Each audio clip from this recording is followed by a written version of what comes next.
Here's a great question.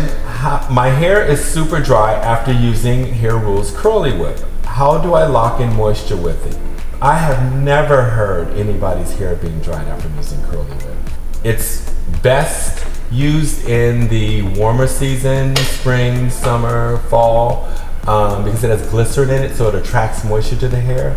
I don't even use it on finer textures because of the moisture content that it has in it.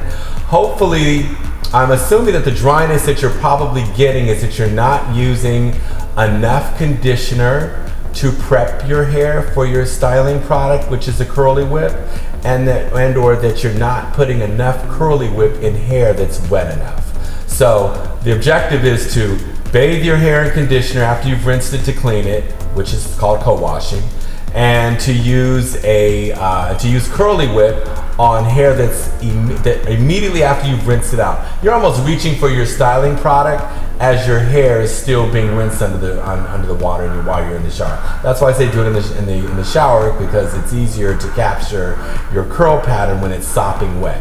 Also, your Curly Whip or any of your styling product moves through the hair easier and requires less work and captures your curl pattern better. So, hope that helps.